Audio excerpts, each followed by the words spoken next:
আসসালামু আলাইকুম। আজকে আমি নতুন একটা সিরিজ এক্সপ্লেন করতে যাচ্ছি। তো সিরিজের শুরুতে প্রথম এপিসোডে আমরা দেখতে পাই কনবিংকে, যে তার ল সম্পন্ন করেছে, অর্থাৎ পড়াশোনা সম্পন্ন করেছে এবং আজ সে ইউলিম ল ফার্মে একটি ইন্টারভিউর জন্য যাচ্ছে। এদিকে ল ফার্মে দেখানো হয়েছে যে যেখানে প্রার্থীদের 4 জনের দলে ডাকা হচ্ছে এবং সাক্ষাৎকার নেওয়া হচ্ছে।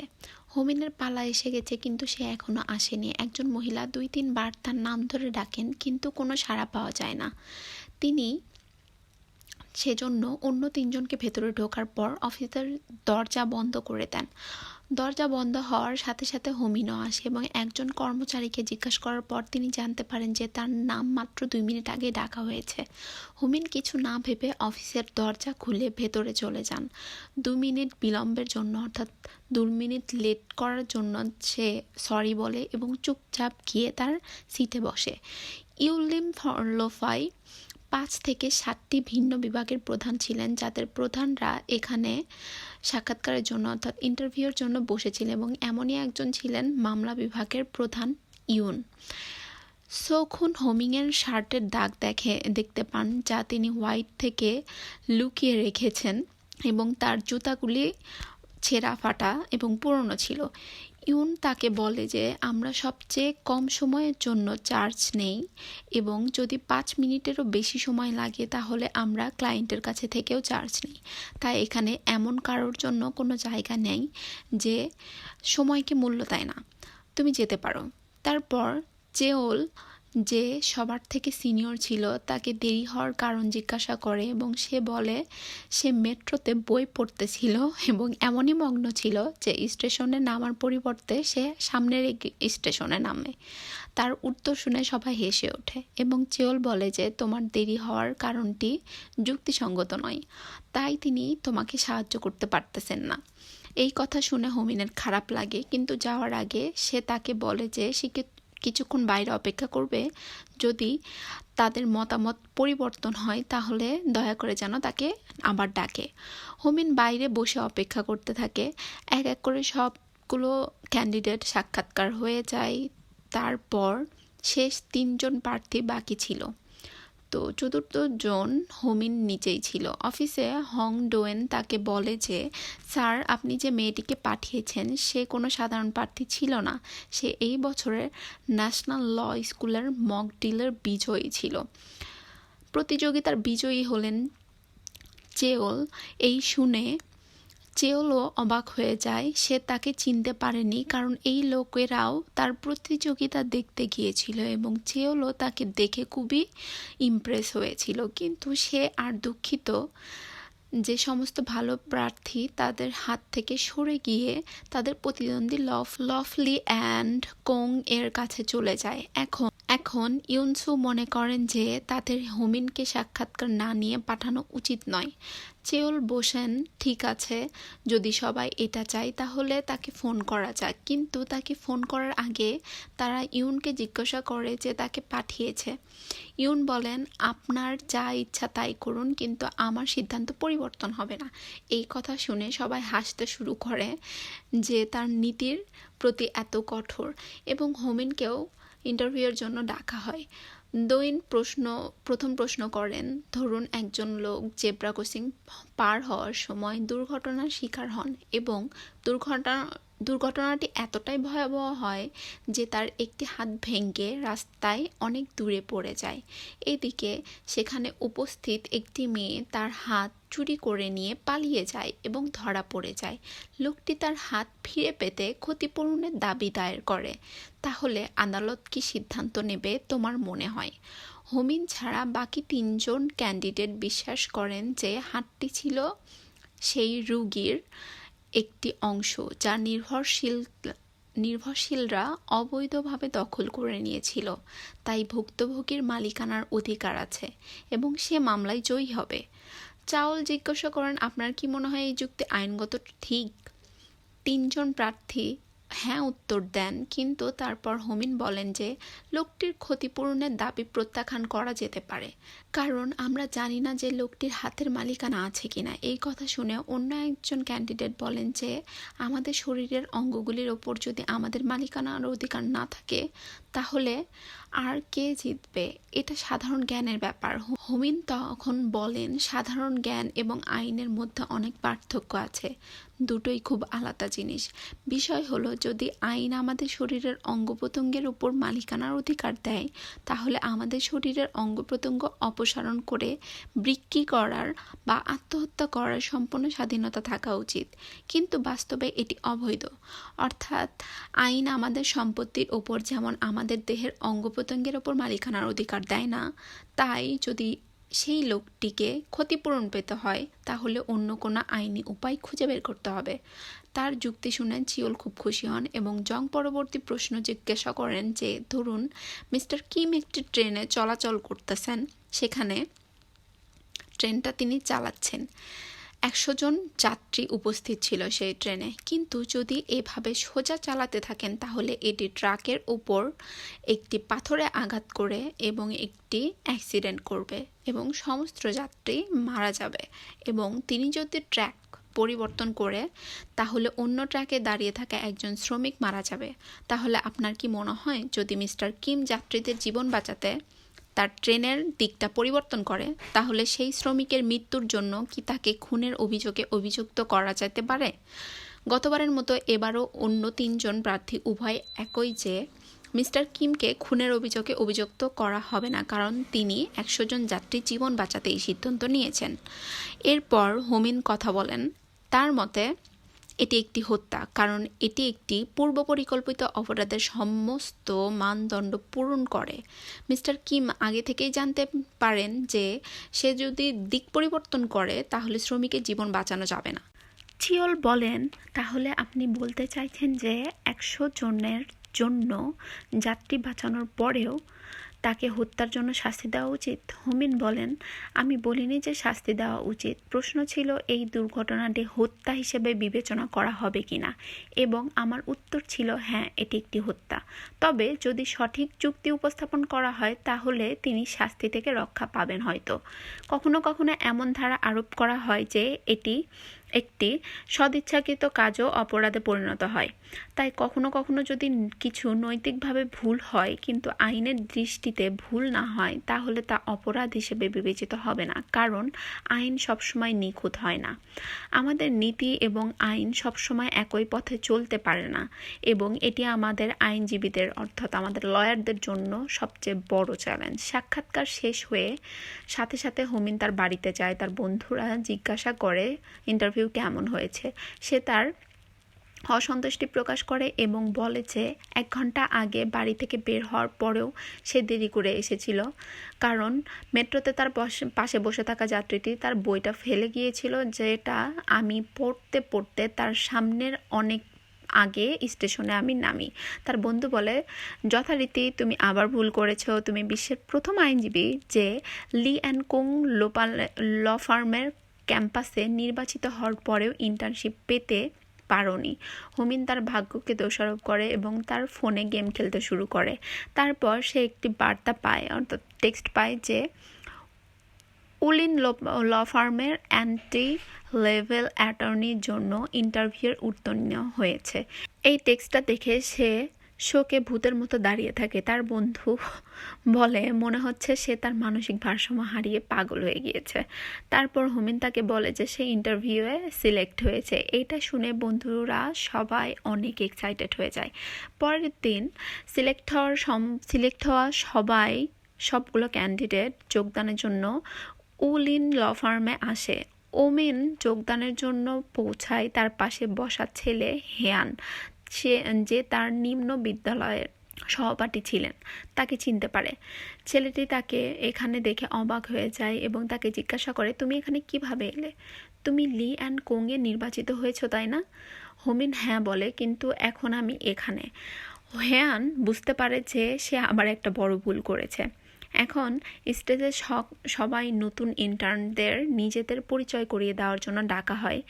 জিয়ং তার সহকর্মী জিলিনকে বলে যে এবারও সম্ভবত কেউ আমাদেরকে বেছে নেবে না। এই দুই দরিদ্র ছেলে মামলা বিভাগে ছিল, যার প্রধান ছিল সেই ইউন, যে হোমিনকে দেরিতে আসার জন্য ইন্টারভিউ থেকে বের করে দেওয়ার ডিসিশন নিয়েছিল।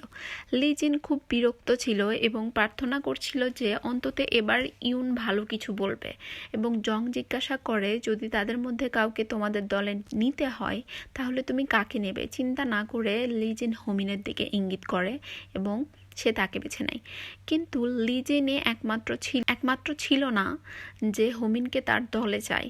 আসলে এখানকার প্রতিটি বিভাগ তাকে তাদের দলে অন্তর্ভুক্ত করতে চেয়েছিল, কারণ সবাই জানতো যে এই মেয়েটি সিওল ল স্কুলের টপার। এবার সকল টিম লিডার মঞ্চে ওঠে এবং তাদের নিজেদের বিভাগ নিয়ে কিছু কথা বলে। কর্পোরেট টিম বলে যে আমাদের টিম পুরো দেশের সেরা টিম। অ্যান্টিটাস টিম বলে যে তার টিম হলো সেই টিম যারা সর্বোচ্চ রাজস্ব আয় করে। একই সাথে আর্থিক টিমের প্রধান বলে যে আমরা কর্মজীবনের সাথে ভারসাম্য বজায় রাখি। এবার মামলা মোকদ্দমার দলে পালায় এবং লিজিন প্রার্থনা করেন যে দয়া করে এবার ভালো কিছু বলুন। কিন্তু ইউনান বলেন যে আমাদের টিমে কর্মজীবনের ভারসাম্য বলে কিছু নেই ইন্টার্নশিপের প্রথম বছরে, এবং এটা নিশ্চিত যে আপনি খুব ভোরে আসবেন এবং গভীর রাত পর্যন্ত থাকবেন, তবে যদি আপনি আপনার কাজ সঠিকভাবে এবং সময় মতো সম্পন্ন করেন তাহলে আপনি বাড়িতে যেতে পারবেন। কিন্তু আমার মনে হয় না যে কেউ তাদের প্রথম বছরের প্রতিটি কাজ সঠিকভাবে করতে পারবে। এই কথা শুনে লিজিন বুঝতে পারে যে এই লোকটি তার জীবনে কখনো পরিবর্তন হবে না। এখন সমস্ত ইন্টার্নদের তাদের প্রিয় দলের বোর্ডের সামনে এসে দাঁড়াতে বলতে হয়। প্রত্যেকেরই তাদের দল বেছে নেওয়ার সম্পূর্ণ স্বাধীনতা ছিল, কিন্তু এক দলে মাত্র 4 জন ইন্টার্ন আসতে পারবে। যদি আরও বেশি থাকে তাহলে এই 4 টিম তাদের পছন্দ অনুযায়ী অন্য দলকে তাদেরকে সিলেক্ট করে দিবে।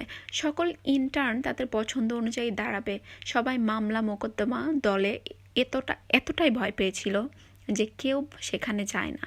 একই সাথে সকলের চোখ ছিল শুধুমাত্র একজন ইন্টার্ন হোমিওর ওপর, যে সে কোন দল পছন্দ করবে। কিছুক্ষণ থিঙ্কিং করার পর হোমিন সোজা গিয়ে মামলা মোকদ্দমা দলের সামনে গিয়ে দাঁড়ায়। এটা দেখে লিজি এবং জিং সম্পূর্ণ হতবাক হয়ে যায় এবং তারা এটা মোটেও আশা করেনি। আসলে লিজিন ইউনানকে আরও বলে যে তুমি এটা কেন করছো? যখন ভাগ্য নিজে থেকেই তোমার কাছে আসছে তখন তুমি কেন তাকে প্রত্যাখ্যান করছো? ইউনান সে বলে যে আমি তোমাকে কতবার বলেছি যে আমাকে অফিসে ডাকো না। লিজিন বলে মেয়েটি মাত্র 2 মিনিট দেরি করেছিল।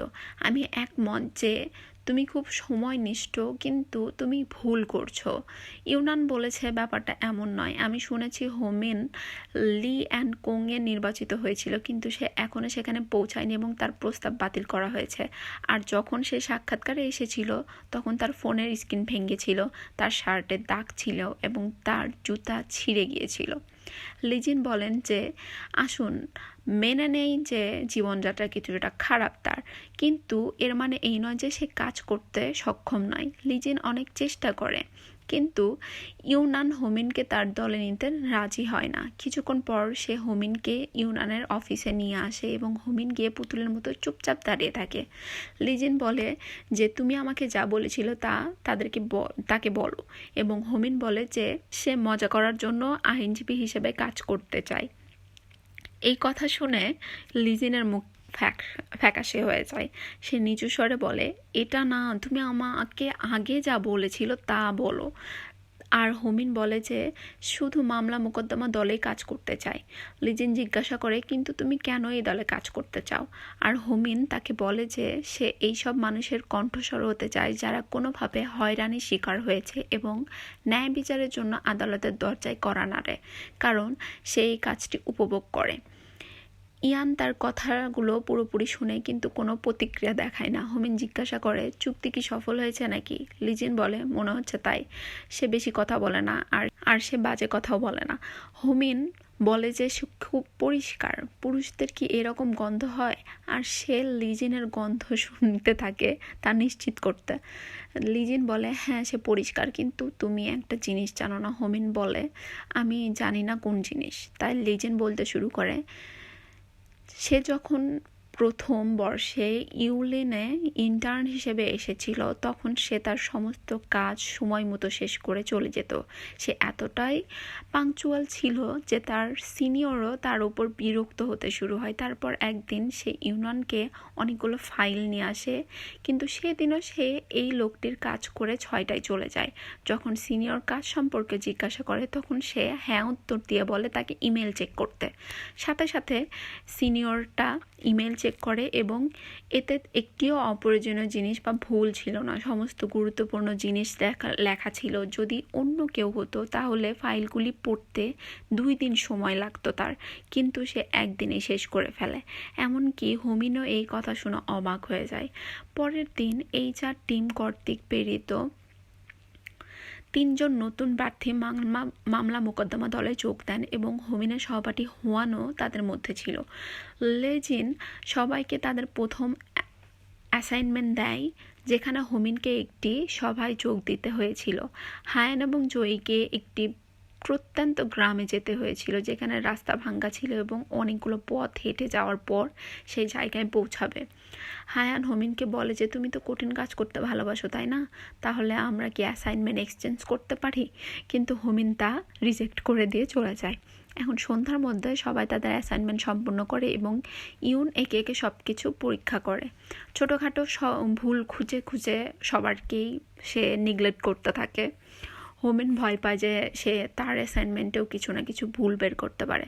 এখন হোমিনের অ্যাসাইনমেন্ট যখন দেখার পালা, আশ্চর্যজনক বিষয় হলো সে তার অ্যাসাইনমেন্টে একটিও ভুল ছিল না এবং যখন ইউন নিজেই তাকে বলে যে সে ভালো করেছে তখন যে সে স্বস্তির নিঃশ্বাস ফেলে। পরের দিন সে সিটি গ্যাসের শেয়ার হোল্ডার সভায় যায়, কিন্তু সে গ্যাস কোম্পানির ডেটাতে কিছু ভুল দেখতে পায়। মিটিং শেষ হওয়ার সাথে সাথে সে গিয়ে জিজ্ঞাসা করে কেন গত 7 বছর ধরে একটি নির্দিষ্ট এলাকায় রাজস্ব ক্রমাগত কমছে। কিন্তু লোকটি বলে দেখো তুমি সবার কার্যপ্রণালী উপদেষ্টা, তাই তোমার নিজের কাজে মন দাও। সে তৎক্ষণাৎ লিজেনকে ফোন করে জানায় যে মিটিং হয়েছে কিন্তু তাকে কিছু ইনভেস্টিগেট করতে হবে, তাই অফিসে আসতে দেরি হবে। লিজেন জিজ্ঞাসা করে কি হয়েছে। সে বলে সে ইনভেস্টিগেট করে শেষ হওয়ার পরে সে তাকে বলবে। এখান থেকে সরাসরি সে এলাকায় যায় যেখানে গ্যাস কোম্পানির রাজস্ব ক্রমাগত হ্রাস পেতে থাকতেছে। এই এলাকায় বেশিরভাগই বাথ স্টিম রুম তৈরি করা হয়েছিল, গত 30 বছর ধরে একটানা চলছিল। তার মানে গ্যাসের খবর ছিল কোম্পানির তথ্যের কিছু হেরফের করা হয়েছে। এদিকে অফিসে চই বলে যে সে এখন আমাদের হোমিনের নিজ খোঁজের খবর পুলিশে জানানো উচিত। হায়ান বলে যে অবশ্যই কিছু একটা খুঁজছে সে, আমি তাকে স্কুল থেকেই চিনি, সেও এই কাজই করে। ওসাং বলে সে সব ঠিক আছে, কিন্তু যদি সে আজ অফিসে না আসে তাহলে আমরা তাকে চাকরিতে থেকে বের করে দিব। ঠিক তখনই হোমিন ভেজা চুল নিয়ে অফিসে আসে। এটা দেখে তারা 3 জনই তার কাছে ছুটে যায় এবং সে কোথায় ছিল, তার ফোন কেন বন্ধ ছিল সম্পর্কে প্রশ্ন করে। হোমিন বলে যে সে তার ফোন চার্জ করতে ভুলে গিয়েছে, যার জন্য আমাকে ফোন বন্ধ হয়ে গিয়েছে। ঠিক তখনই লিজিনও দৌড়ে এসে বলে তুমি কোথায় হারিয়ে গিয়েছিলে, আর অন্তত সে তার চুল শুকাতে পারতো। আচ্ছা ভুলে যাও, একটা কাজ করো, আমার সাথে ইউনের অফিসে এসো এবং বিনয়ের সাথে তাকে ক্ষমা চাও তার থেকে। তারপর সে তাকে ধরে ইউনের অফিসে নিয়ে যায়। ইউন বলে যে 2 দিন পরে এসেছে, তারপর সে চুল না শুকিয়ে দেরি করে কেন এসেছিল, তাকে নিয়ে যাও এবং HR-কে রিপোর্ট করো যে সে না জানিয়ে অ্যাবসেন্ট ছিল। নিয়ম অনুযায়ী ব্যবস্থা নাও এবং তাকে চাকরি থেকে বের করে দাও। তারপর হোমিন বলে যে সে অফিসের কাজ করছিল, আসলে সে গ্যাংটক সিটি গ্যাস হোল্ডার একটি সভায় ছিল। ইউনান বলে যে মিটিং কি 3 দিন ধরে চলছিল। হোমিন ভয়ে ভয়ে তাকে বলে মিটিং 2.5 ঘন্টায় শেষ হয়ে গিয়েছিল। ইউনান বলে যে আমি তার বাজে কথা শুনতে চাই না। লিজিয়ন তার হাত ধরে বের করে আনতে শুরু করে, কিন্তু সে তার হাত ছেড়ে বলে প্রথমে আমাকে কথা বলা শেষ করতে তো দেন, সিদ্ধান্ত দেওয়ার আগে আমার ব্যাখ্যা তো শুনতে পারেন। ইউনান বলে ঠিক আছে, তোমার কাছে 2 মিনিট সময় আছে, বলো কি ব্যাপার। আর হোমিন তাকে বলে যে গ্যাস হোল্ডারদের সবাই দেখেছিল একটি নির্দিষ্ট জায়গায় কোম্পানিদের রাজস্ব গত 7 বছর ধরে ক্রমাগত নিচে নামতেছিল, সেই কারণে সে 2 দিন ধরে এটি ইনভেস্টিগেট করতেছিল। এইসব ঘটনা আনপিংও এলাকায় একটি উষ্ণ প্রবনন গ্রাম, অর্থাৎ এটা বাতিস্টিম ব্লেজ। সেখানকার বেশিরভাগ মানুষ গ্যাস বাথ হাউস চালায়, কিন্তু আশ্চর্যজনক বিষয় হলো গত 30 বছর ধরে স্নান হাউসগুলো 24 ঘন্টা চলছে। এর মানে এতে গ্যাস খরচ সত্ত্বেও রাজস্ব কমছে। সে বোর্ডে লিখে ইউনানকে বোঝানোর চেষ্টা করে, কিন্তু সব কিছু তার মাথার উপর দিয়ে যাচ্ছে। তাই সে বলে, তুমি কি বলতে চাও, সহজ ভাষায় বলো। সে তখন বলে যে কোম্পানির কোনো কর্মচারী ভুল কাজ করেছে। সে তার গবেষণা ফাইল ইউনানকে দেখায়। সমস্ত তথ্য বিশ্লেষণ করার পর লিজেন প্রশংসা করে এবং ইউনান তাকে গ্যাস স্টেশনের জেনারেল ম্যানেজারের সাথে একটি মিটিং করার ব্যবস্থা করে দেয়। এরপর আমরা দেখতে পাই যে কোম্পানি তার আইনজীবী নিয়োগ করেছে এবং সেই এলাকার ইনচার্জের বিরুদ্ধে গ্যাস চুরির অভিযোগ করেছে। হোমিন 2টি ফাইলের বান্ডিল নিয়ে এখানে আসে এবং বিচারককে বলে যে তারা উপস্থিত ও চিহ্নিত করা উচিত। সে ইউলিমের পক্ষে কোম্পানির মামলা লড়বে। কোম্পানির আইনজীবী বলে যে এই এলাকার ইনচার্জ মিটারের আগে পাইপ লাগিয়ে গ্যাস চুরি করেছে। সেখানে সে জিজ্ঞাসা করে যে কত গ্যাস চুরি করেছে, এর কোনো অনুমান আছে কি? আইনজীবী বলে যে এটি অনুমান করা কঠিন।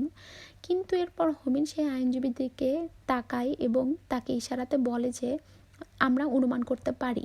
এই কথা শুনে আইনজীবী হোমিনের সাথে কথা বলার জন্য অনুমতি নেয় এবং ফাইলটি দেখার পর তিনি বলেন যে গত 7 বছরে প্রায় 2.4 মিলিয়ন মিটার কিউব গ্যাস চুরি করা হয়েছে, অর্থাৎ 1.3 বিলিয়ন চুরি হয়েছে। আইনজীবী জিজ্ঞাসা করেন, আপনি এই হিসাব কিভাবে করলেন? তারপর তিনি আরেকটি ফাইল নিয়ে আসেন এবং বলেন যে তিনি প্রতিটি বাড়ি এবং এর ব্যবহৃত গ্যাসের হিসাব করেছে। কোম্পানির সর্বনিম্ন 1.3 বিলিয়ন ক্ষতি হয়েছে এবং যদি বাকি এলাকাগুলো অন্তর্ভুক্ত করা হয় তাহলে এখন পর্যন্ত 3.8 বিলিয়ন চুরি হয়েছে।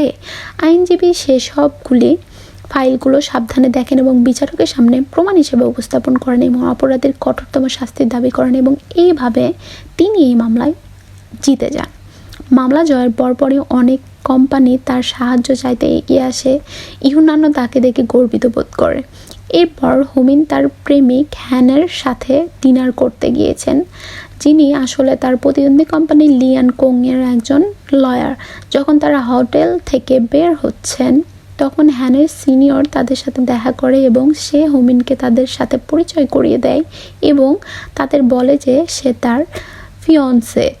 সে তাদের আরও বলেন যে তার বাবা একজন প্রধান বিচারক এবং আমার স্কুলের একজন অধ্যাপক। এই কথা শুনে হোমিনের একটু খারাপ লাগে। গাড়িতে ওঠার সময় সে হানকে জিজ্ঞাসা করে যে সে কি তার স্ট্যাটাসকে ভালোবাসে নাকি আমাকে। হান বলে যে তোমার স্ট্যাটাসই তোমার পরিচয়, তাহলে এতে ভুল কি? আমি উভয়কেই ভালোবাসি। এইদিকে ওমিন বলে যে আমার তোমাকে কিছু বলতে হবে, কিন্তু মাঝে মাঝে নয়। ইয়ানকে সেখানে দেখানো হয় যে কফি পান করার সময় তার স্ত্রীর সাথে কথা বলছে, কিন্তু হঠাৎ সে অদৃশ্য হয়ে যায় এবং জানা যায় সেও সম্ভবত মারা গিয়েছে। আমরা দেখতে পাই। এর সাথে এই পর্বটি এখানেই শেষ হয়ে যায়। দেখার জন্য ধন্যবাদ। See you in the next episode. Bye by.